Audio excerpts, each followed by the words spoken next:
Bismillahirrahmanirrahim. Assalamualaikum warahmatullahi wabarakatuh.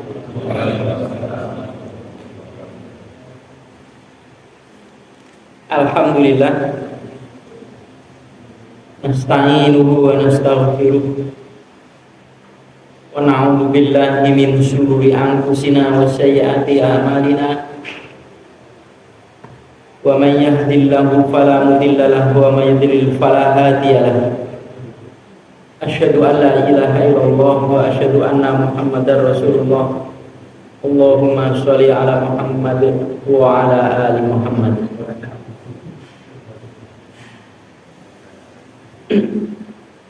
Fa ya ayuhan nas ittaqullaha mastata'tum wasma'u wa ati'u la'allakum turhamun. Baiklah jamaah sekalian, Bapak-bapak, Ibu-ibu, untuk malam hari ini kita lanjutkan kembali pembacaan kitab Sahih Bukhari. Terakhir sampai bab yang ke-20, hadis yang ke-28. Sekarang bab yang ke-21, hadis yang ke-29.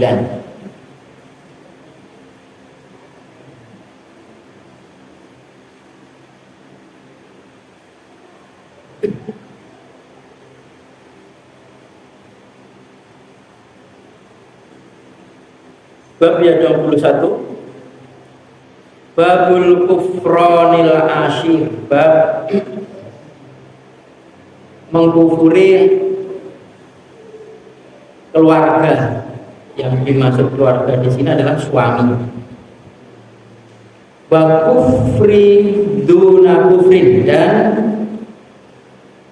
kafir, kufur selain kufur. Kafir selain kafir, maksudnya bukan kafir-kafir sebagaimana orang keluar dari Islam. Jadi bab ini bab mengkafiri atau mengkufuri suami, keluarga. Tetapi kafir di sini selain kafir keluar dari Islam, maksudnya begitu. Fihi, padanya, pada hadis ini, an Abi Sa'idil Khudri anin Nabi sallallahu alaihi wasallam. Nah, dalam hadis ini dari Abi Sa'id Al-Khudri dari Nabi sallallahu alaihi wasallam. Hadis 29. Haddatsana Abdullah bin Maslamata an Malikin an Zaid bin Aslama an Aqain ibni Yasarin an ibni Abbasin qala, berkata Ibni Abbas, qala Nabi sallallahu alaihi wasallam, Nabi sallallahu alaihi wasallam bersabda, uridun nar, aku diperlihatkan neraka. Fa idza aktsaru ahliha, maka ketika itu paling banyak penghuninya itu an-nisa'u, perempuan. Yakfuruna, mereka itu para perempuan tadi mengkufuri. Kila, dikatakan, ayakfurna billah, apakah mengkufuri pada Allah?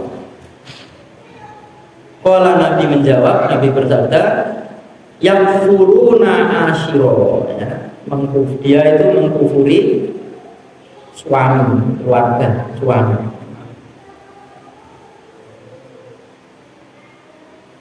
Wa yakfurnal ihsana, dan dia itu mengkufuri kebaikan-kebaikan. Mengkufuri kebaikan artinya mengkufuri kebaikan suaminya. Seorang istri mengkufuri kebaikan suaminya. Lau ahsanta ila ihdahuna, kalaulah suami tadi berbuat baik kepada salah satu padanya, pada satu mereka, artinya salah satu mereka itu yang punya istri lebih dari satu, ad-dahra, sepanjang masa atau 1 tahun, Sumaroat, kemudian istri tadi melihat mingka darimu itu syai'an, sesuatu yang tidak disenangi.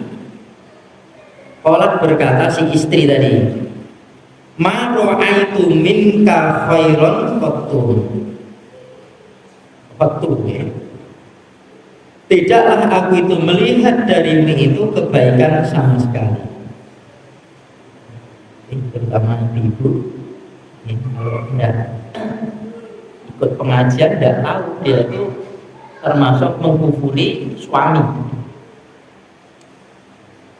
Nah, hadis ini ya, meskipun disebutkan kafir tapi tidak kafir keluar daripada Islam, meskipun dosa-dosa. Jadi hadis ini ya, Rasulullah Shallallahu Alaihi Wasallam itu pernah diperlihatkan neraka.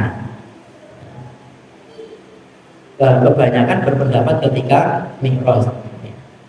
Lah ketika dilihat oleh Nabi itu penghuninya kebanyakan terlihat Nabi itu adalah perempuan.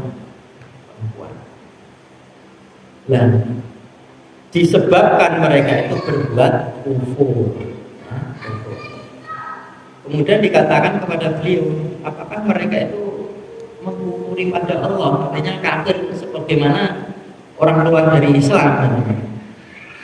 Nabi menjawab, enggak, dia itu adalah yakfuruna asyira, yaitu cuma kufur kepada suaminya. Bagaimana caranya? Sebabnya bagaimana? Dia itu mengkufuri suami itu, suaminya berbuat baik sepanjang masa, 1 tahun dia berbuat baik, kemudian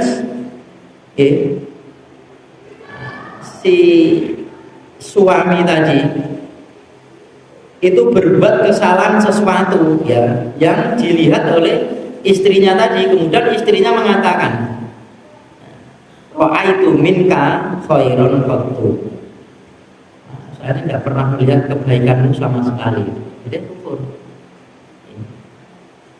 menyeret perbuatan itu, menyeret pada masuk dia ke dalam neraka. Allah, ini masa. Jadi ibu-ibu mungkin bicaranya tidak persis hadis ini, tapi dia mengatakan, kapan Pak jenenganku nyenengke aku? Berarti sama buatan nyenengke kula blas, apalagi pakai blas. Padahal berbuat baik bertahun-tahun, kemudian melihat satu kejelekan suaminya, kemudian dia mengatakan, ya, aku tidak melihat kebaikan padamu sama sekali. Ya, maka bagi perempuan tidak keluar dari Islam, dan itu tidak disebut sebagai orang kafir, tapi dia perbuatannya dosa yang membuat dia masuk ke dalam neraka. Tapi tidak boleh kafir, kamu kafir keluar Islam, enggak, tidak, tetap dia itu seorang beriman. Dosanya iya, ya, dosanya iya. Nah, hadis yang senada ini di hadis Bukhari juga, itu kalimatnya itulah tuh ya, itulah tuh fil jannah faro'a itu aksaro ahliha al fuqara, kata Rasulullah. Wa tolak tuh fil nari faro'a itu aksaro ahliha an-nisa. Ya, misalnya ada tolak tuh itu, kalau bahasa kita itu ngungak, tolak tuh itu melongok, itu ngungak ke surga. Nah, ternyata kebanyakan penduduknya itu adalah orang-orang fakir, ya, fakir. Jadi orang fakir pun punya keutamaan kalau beriman, maksudnya begitu. Tetapi begitu Nabi itu melongok, ya, mengungak lagi ke neraka, itu ternyata kebanyakan perempuan. Sebagaimana ini juga, dia sholat, puasa, mungkin haji, mungkin. Maka pantaslah kalau di hadis sahih juga, di hadis yang lain itu, seorang istri masuk surga ketika dia mati kalau suaminya itu sudah ridho. Jadi semuanya dilakukan oleh suami itu dan dia ridhoi. Kalau ada kesalahan dia maafkan. Dia masuk jannah lewat pintu yang dia suka. Jadi dia kelihatannya sholat, puasa, mungkin gitu ya.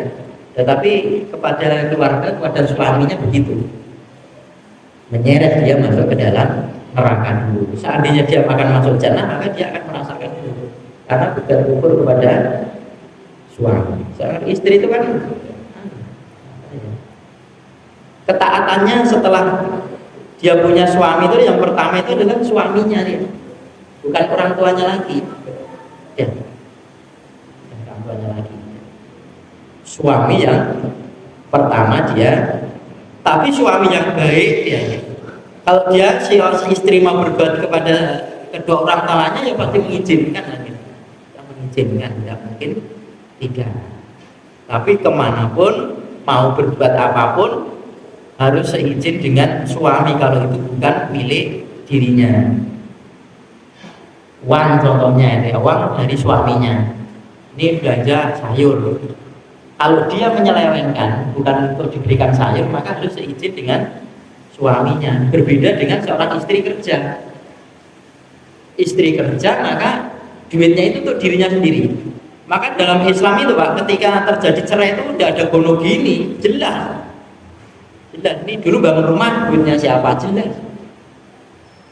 Beli kendaraan duitnya siapa, jelas. Aku paruan itu sudah kembalikan. Kembalikan. Kendaraan milik siapa, misalkan. Harganya 10 juta, 5 juta sekalian, ya sudah ditawarkan saja. Tapi baliknya aku terima tak kayak duit. Jelas. Jadi hukum gono gini itu bukan Islam. Maka dalam Islam itu harta itu harus jelas. Dan kalau istri kerja, maka suami tidak berhak. Ini tidak berhak kecuali dikasih. Bolehnya seorang istri memberikan zakat malnya kepada suami. Seorang istri sugih, sing wedok sugih, sing lanang melarat. Zakat malnya boleh dikembalikan, diberikan kepada suaminya. Tetapi suami ini tidak lepas dari tanggung jawabnya memberikan mahisa kepada istrinya, tetap berikan mahisa, berikan penghidupan, kewajiban. Kalau suami bekerja itu untuk dirinya, istrinya, anaknya. Tapi kalau seorang istri kerja untuk dirinya. Kalau dia memberikan kepada suami, maka dia bersedekah. Maka kalau seorang laki-laki punya istri kemudian mati, suaminya mati, dia si perempuan ini kerja dan cara baik, dia seperti penyantuni anak yatim, karena tulang punggung itu bukan seorang istri ini, tapi seorang suami. Jadi monggo di hati-hati betul ini, jangan bingung pas jengkel mungkin gitu ya, adalah laki-lakinya dulu nikahi tidak bawa apa-apa, ini cuman ya uang alas kadarnya saja, saya mengutai ini. Sehingga doalah sudah nikah sampai beriki saat ini loh, jadi kan belum pernah nyenengke kulo lah, ini masuk kata-kata ya seperti ini. Menyeret jangan perempuan masuk ke dalam. Kita tinggalkan bab yang ke-21. Bab yang ke-22. Babul ma'asi min amril jahiliyati. Bab maksiat-maksiat itu bagian dari perkara jahiliyah. Jadi maksiat-maksiat itu, perbuatan-perbuatan maksiat itu bagian dari perkara atau kebiasaan yang dilakukan oleh orang-orang jahiliyah.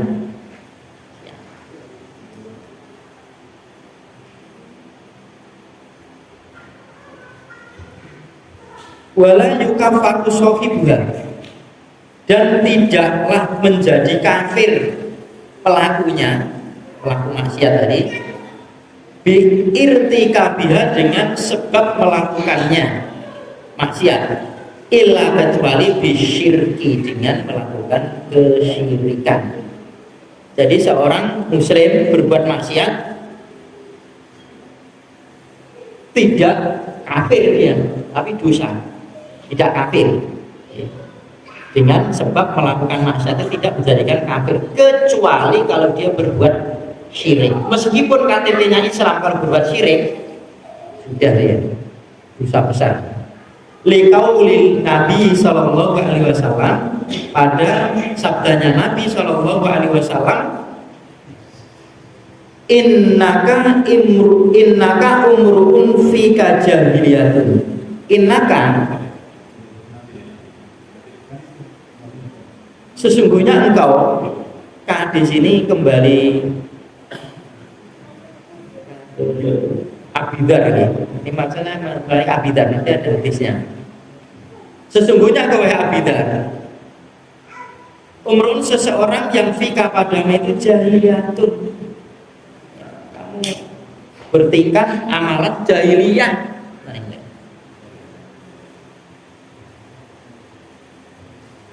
Wa qaulillahi ta'ala, dan kalamnya Allah Ta'ala, innallaha la yaghfiru ay yusyrika bihi wa yaghfiru ma duna dzalika liman yasha. Surat An-Nisa ayat yang ke 47. Innallaha la yaghfiru, sesungguhnya Allah Ta'ala itu tidaklah dia Allah mengampuni ayyusyrika bihi, jika engkau itu menyekutukan bihi dengannya, dengan Allah. Wa yaghfiru ma duna dzalika, dan dia Allah itu mengampunkan apa-apa yang selain itu, selain syirik, liman yasha'u, pada orang yang dia Allah kehendaki. Jadi dosa selain syirik itu ada harapan diampuni Allah, tapi kalau sudah syirik ya sama. Kalau Allah menghendaki, tapi kalau tidak Allah, meskipun tidak syirik, dia itu seperti tadi ya, mengkufuri suaminya, sudah Allah tidak berkehendak mengampuni, dia sangat keseret ke dalam neraka juga. Maka begitu berbuat dosa, maka jangan harapan oh enggak syirik paling Allah ngampuni. Ini kan lima yasa, bagi orang yang dikehendaki Allah. Belum tentu kita dikehendaki oleh Allah Ta'ala. Hadis yang ke-30. Haddatsana Sulaim bin Harbin, haddatsana Subatu an Wasil al-Ahdabi anil Ma'ruri qala. Jadi sampaikan untuk nama-nama orang ini tidak saya terjemahkan, kita hafalkan. Hadasana itu adalah artinya telah menceritakan kepadaku. Adapun Sulaiman bin Harbin, hadasana Subatu an Wasil al-Ahdabi itu nama orang. Anil Makruri, dari Makrur nama orang. Qala, berkata Makrur,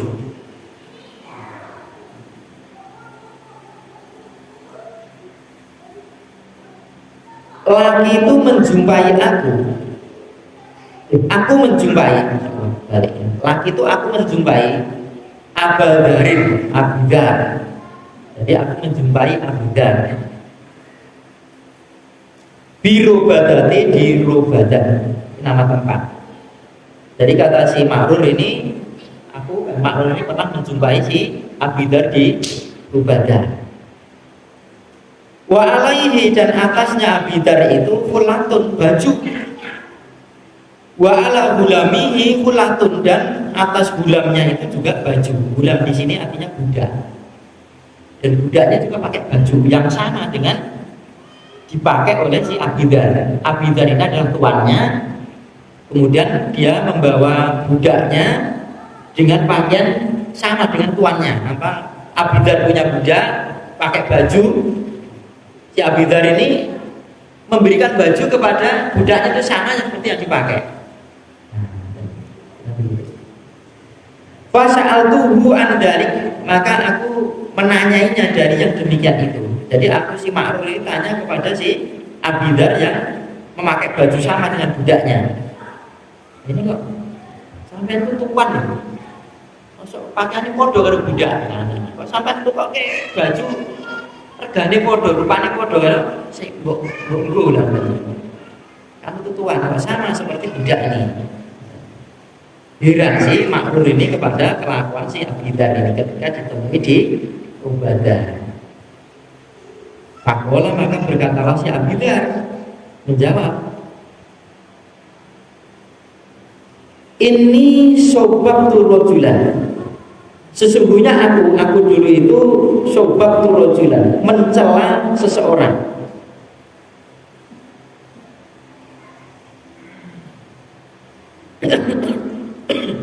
Fa'ayyaratuhu bi ummihi, maka aku mencelanya itu dengan ibunya. Jadi mencela seorang dengan ibunya, mungkin ya, hei anaknya si hitam, hei anaknya ibu yang ibunya hitam,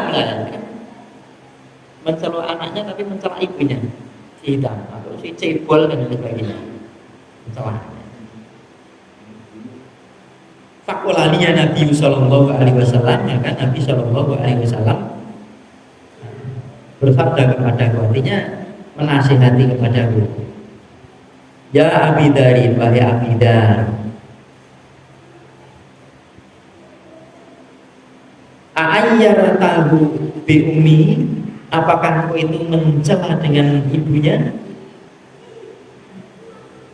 Innaka, sungguhnya engkau itu wahai Abidar, umruun fika jahiliyatun, engkau itu perbuatanmu, seseorang padamu itu perbuatan jahiliyah. Orang jahiliyah begitu, yang salah itu anaknya, dia menisbatkan ibunya juga.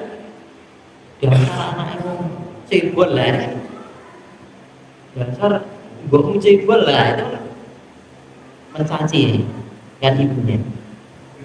Nah, itu kebiasaan jahiliyah itu seperti itu, ya, mencaci orangnya tapi dinisbatkan ibunya juga dikatet kiri. Itu tidak boleh, itu orang bodoh dalam jahiliyah. Ikhwanukum khawalukum, saudara-saudara kalian itu khawalukum, palukum kan tanggung jawab kalian, ya, tanggung jawab kalian. Ja'alahumullahu tahta aidiyakum, Allah menjadikan mereka itu di bawah kekuasaan kalian. Tangan itu kan kekuasaan, termasuk budak tadi di bawah kekuasaan si tuan. Faman kana akhuhu tahta aidi, tahta yadi, falyuta'imhu bima yakul, maka barang siapa yang adalah dia itu saudaranya itu di bawah kekuasaan dia, maka supaya dia itu memberi makan kepadanya dari apa yang dia makan. Jadi orang kita tanggung gitu ya, pembantu misalkan ya, termasuk budak, berilah kamu makan sebagaimana yang kamu makan. Kalau kamu makan, berilah dia makan. Nah, sebetulnya dalam hadis ini tidak makan sama makanannya, cuma disuruh beri makan. Tapi Abidar ini melebihkan seperti itu. Wal yulbishu mimma yalbas, dan berilah pakaian orang yang kamu tanggung tadi dari apa-apa yang kamu pakai. Kalau kamu pakai pakaian, orang kamu tanggung beri pakaian. Kalau suami tanggungannya kan istrinya, anaknya, pembantunya, kalau budak ya budaknya. Di tanggungan suami. Jadi jangan sampai makan tidak enak di rumah kemudian suami keluar sendirian makan bakso, istrinya kono sambel lah, itu udah boleh ya. Apalagi dia beli yang anak istrinya tidak mau, kayak ini tidak mau, kan harganya mahal. Ya aku sih ilahkan dirinya dulu, ditawarkan mana pun tidak mau. Ya kalau mau makan di, kecuali nek dijajake wong liya lho nggih. Jajake wong liya pun ngarani, anak kula kan bojo kula ten griya makme ngangge sambel, jangan. Itu dijajake kok ngarani, jangan. Jadi kamu makan. Kalau beli sendiri maksudnya tidak cocok di rumah, kemudian keluar sendiri beli sate di rumah, kreasi ya.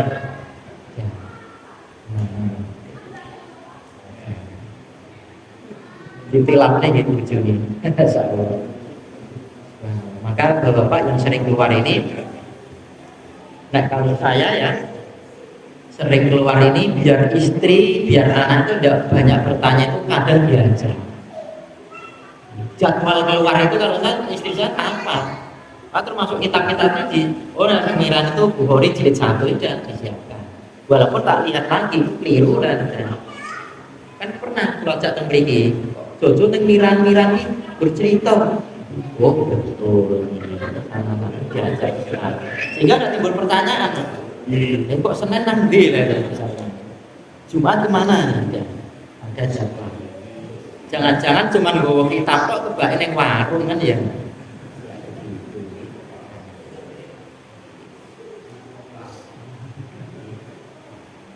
Orang yang ngaji ya boleh makan. Kalau kamu makan, orang kamu tanggung beli makanan, ya.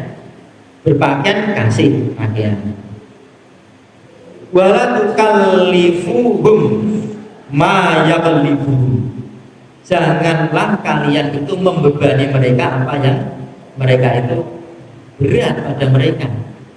Jangan dibebani, nggak mampu jangan. Fa'in kalaftumuhum, maka jika kalian itu membebani mereka bebanan, fa'inuhum, maka kalian bantulah mereka. Bebanan itu maksudnya ya pekerjaan rumah itu kan bebanan. Ya yang merasa berat dibantu. Meskipun itu pekerjaan seorang perempuan, usaha-usaha sehari-hari, ngepel misalkan nyuci itu kan. Kalau itu dianggap berat, ya dibantu. Ada apa-apa orang laki-laki itu. Apalagi nanti misalkan kajian itu ya, biar istrinya bisa ikut ngaji ya tidak. Nanti alasan, betul kalau izin ngaji ini lah, cuciannya sing kathah lah ini, piringnya sing reget kabeh lah, dibantu. Apa didukani orang diwangi nggih sama saja. Atau kecapean istrinya sampai di pengajian tidur. Rampung. Akhirnya berselisih di rumah. Ngrungokke nopo bulan. Mau ngeten.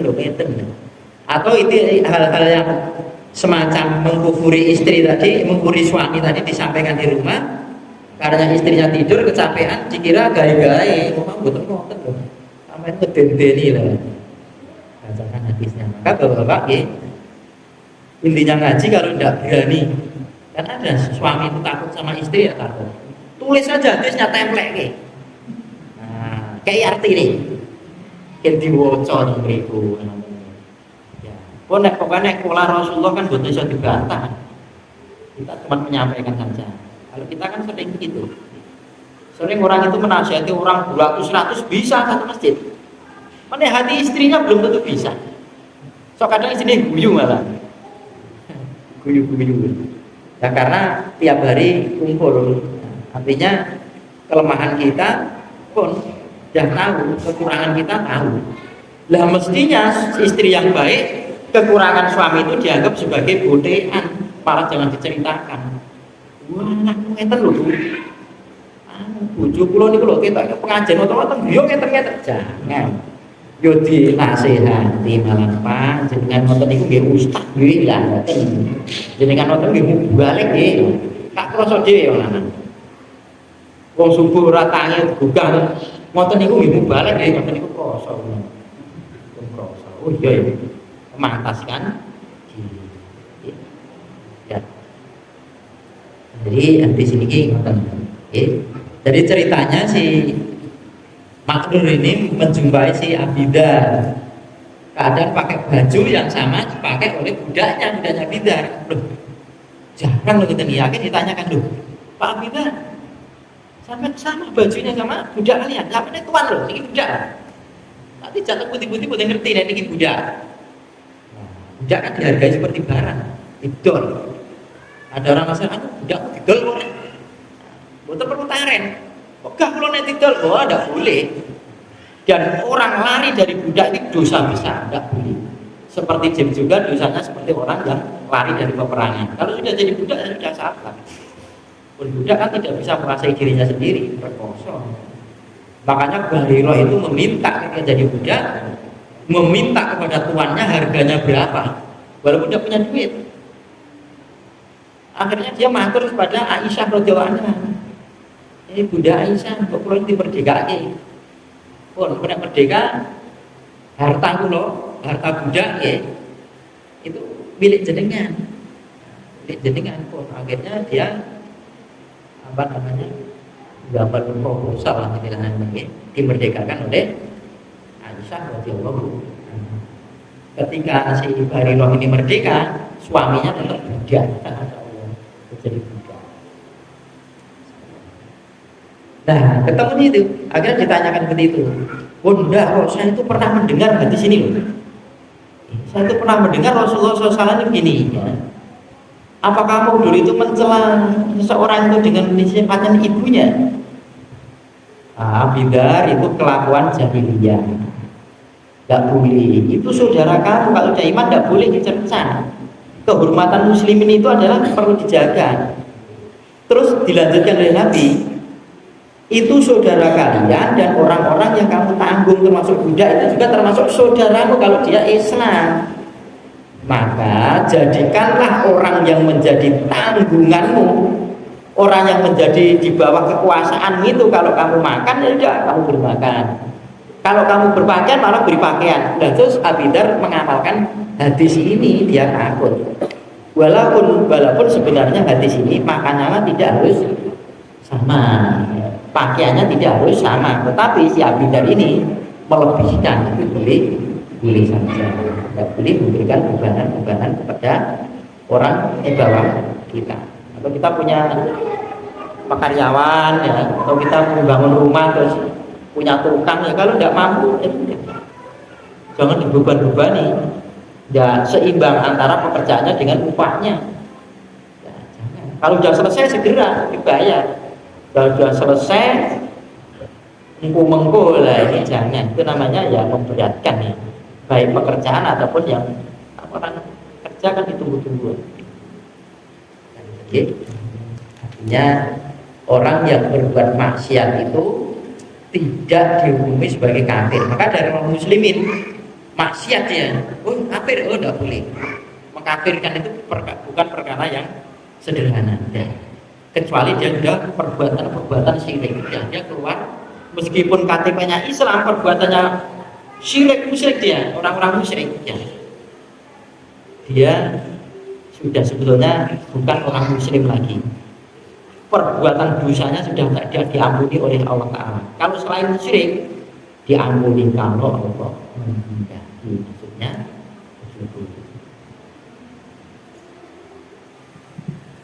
beriksa kita lihat ya. Paling tidak sahabat sebentar guys, saya bacakan di babnya ini. Wa in ta'ifatani minal mu'minina iftaqalu fa aslihu bainahuma. Ini kan ayat kita kedua. Dan jika ada dua kelompok dari kalangan orang beriman itu saling berbunuh. Iftaqalu ini artinya kan berbunuh, di sini artinya berselisih. Ya, jadi baca berselisih, fa aslihu maka damaikanlah bainahuma di antara keduanya. Kalau orang muslimin berselisih, maka damaikan saja perselisihan yang ada itu. Fasammahumul mu'minina. Ini bukan hadis, bukan ayat, tapi ini pendapatnya si Imam Bukhari ini. Fasammahum maka Allah menamai mereka itu al-mu'minina, orang-orang beriman. Jadi berselisih sama orang beriman itu bukan kafir, tapi masih dinamai, yaitu Allah masih menamai dia seorang muslim. Maka hati-hati orang yang berbeda pendapat dengan kita, makcul berarti dia kafir, ngajinya kita kafir. Nah, Imam Bukhari sekolah yang pinternya menamai sama gumul mu'minin, dia tetap menamai dia itu seorang beriman, bukan kafir. Perselisihan bahkan di sini ya, perselisihannya di antara orang beriman ini menjumus kepada bunuh-membunuh. Ini kan dibahas dalam ayat ini kan, di perselisihan antara Muawiyah dan Ali bin Abi Thalib menjadi peperangan sama muslim, itu pun tidak dikafirkan. Muawiyah juga tidak haram dikafirkan, Ali pun juga haram kita kafirkan. Dua-duanya adalah sahabat. Dan kita ingat ya, tidak ada satu hadisnya Muawiyah itu yang ditolak oleh ulama hadis. Muawiyah bin Abi Sufyan Walaupun ketika dia tidak menjadi pimpinan, dia melengsarkan kepemimpinan pada Yazid anaknya. Ya diawali dari Muawiyah ini ada kepemimpinan semacam dinasti dilengsarkan kepada anaknya, sistem kekerajaan. Tapi tidak bisa kita mengatakan jauh, tetap dalam keadaan beriman. Maka kita lebih hati-hati memberikan ucapan kafir kepada seseorang. Kalau kafir ya sudah, kafir dia. Tidak perlu kita itu mengkafir-kafirkan orang, terkecuali kalau memang jelas Al-Quran belum sempurna, kafir dia. Setelah Nabi Muhammad ada Nabi, kafir dia. Para sahabat itu tidak benar, kafir dia. Sahabat tidak benar. Mana sahabat? Jadi orang-orang yang seperti itu berarti kafir, kafir ini. Atau yang lain lah yang berbeda dengan mengatakan Al-Quran ini tidak sempurna dan sebagainya, panas. Tapi kalau cuma masalah-masalah perselisihan di antara kaum muslimin ini tidak keluar jadi kafir. Assalamualaikum warahmatullahi wabarakatuh.